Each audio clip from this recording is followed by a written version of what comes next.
வணக்கம். தமிழ் ஃபுட் கார்னர்ல இன்னைக்கு ஒரு சூப்பரான டேஸ்டான பிரேக்ஃபாஸ்ட் காம்போ பார்க்க போறோம். நல்ல கலர்ஃபுல்லான தக்காளி ரவா உப்புமாவும் சாஃப்டான உப்பலான பேபிகார்ன் பஜ்ஜியும் ரெண்டுக்குமே சைட் டிஷ்ஷா கெட்டி தேங்காய் சட்னியும் இப்ப எப்படி பண்றதுன்னு பார்க்கலாம்.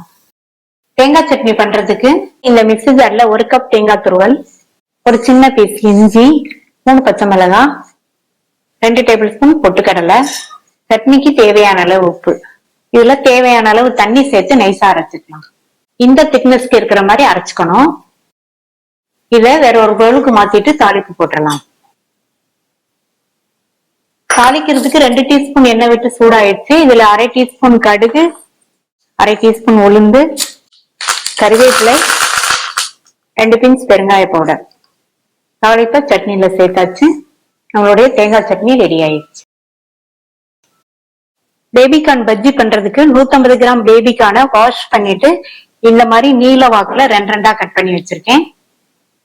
ஃபர்ஸ்ட் நம்ம கட் பண்ண பேபிகார்னை இந்த கொதிக்கிற தண்ணியில சேர்த்துட்டு ஒரு 2 நிமிஷம் வேக வச்சு எடுத்துக்கணும். இந்த மாதிரி நல்லா மிக்ஸ் பண்ணி விட்டுக்கங்க. 2 நிமிஷத்துக்கு மட்டும் வேக வச்சா போதும். இந்த மாதிரி 2 நிமிஷம் கொதிக்கிற தண்ணியில போட்டு எடுத்துட்டோம்னா பேபிகார்ன் நல்லா சாஃப்டா வெந்து பஜ்ஜி சாப்பிடும் போது நல்லா இருக்கும். 2 நிமிஷம் ஆயிடுச்சு. ஸ்டவ் ஆஃப் பண்ணிட்டு இத தண்ணியில இருந்து எடுத்து தனியா எடுத்து வச்சுக்கலாம்.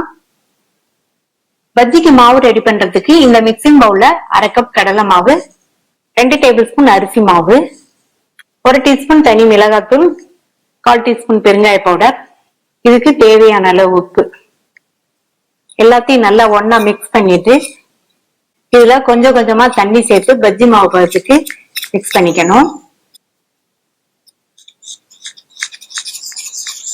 இந்த கன்சிஸ்டன்சிக்கு இருக்கிற மாதிரி கட்டி இல்லாம மிக்ஸ் பண்ணிக்கணும்.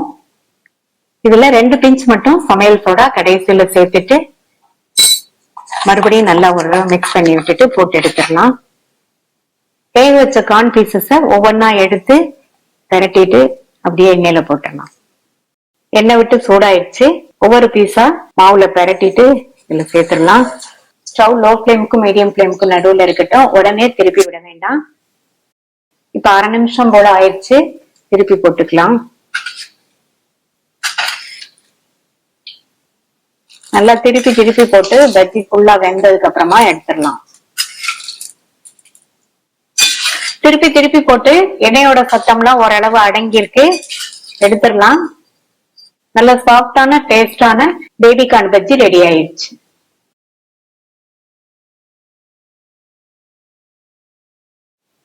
தக்காளி ரவா உப்புமா பண்றதுக்கு இந்த பேன்ல 1 டேபிள் ஸ்பூன் நெய் உருகுனதும் இதுல 15 போல முந்திரிய சேர்த்து இந்த அளவுக்கு பொன்னிறமா வர வரையும் வறுத்துட்டு இத தனியா எடுத்து வச்சுக்கலாம்.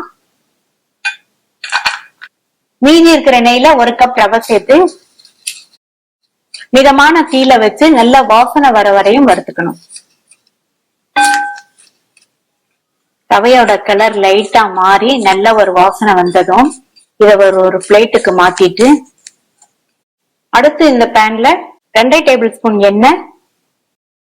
எண்ணெய் சூடானதும் 1 டீஸ்பூன் கடுகு, 1 டீஸ்பூன் உளுந்து, 1 டீஸ்பூன் கடலைப்பருப்பு. பருப்பெல்லாம் பொன்னிறமா வந்ததும் இதுல 1/4 டீஸ்பூன் சீரகம், ஸ்லைஸ் பண்ண 3 பச்சை மிளகாய், கூடவே 1 டீஸ்பூன் இஞ்சியும் சேர்த்துட்டு அடுத்து கறிவேப்பிலை, அடுத்து 1/2 கப் அளவுக்கு பொடியா கட் பண்ண வெங்காயம், 2 டேபிள் ஸ்பூன் பொடியா கட் பண்ண கேரட், 2 டேபிள் ஸ்பூன் பொடியா கட் பண்ண கேப்சிகம், 2 டேபிள் ஸ்பூன் ஃப்ரோசன் பட்டாணி எல்லாம் 2 நிமிஷம் வதங்கட்டும். வதங்கினதும் இதுல 1/2 டீஸ்பூன் மஞ்சள் தூளும் இந்த டிஷ்ஷுக்கு தேவையான அளவு உப்பு, நல்ல பழுத்த தக்காளி 3 நல்ல பொடியா சாப் பண்ணி சேர்த்துட்டு இந்த தக்காளி நல்லா வதங்கி மசிஞ்சு வர வரைக்கும் வதக்கிக்கணும். தக்காளி எல்லாம் நல்லா வதங்கினதும் இதுல 3 கப் அளவுக்கு நல்லா கொதிக்கிற தண்ணி சேர்த்துக்கலாம். சேர்த்துட்டு இதுல ரவைய சேர்க்கணும். ரவையை சேர்த்துட்டு மிக்ஸ் பண்ணிட்டே இருந்தோம்னா நல்லா கட்டி இல்லாம ரவை வெந்து வந்துடும்.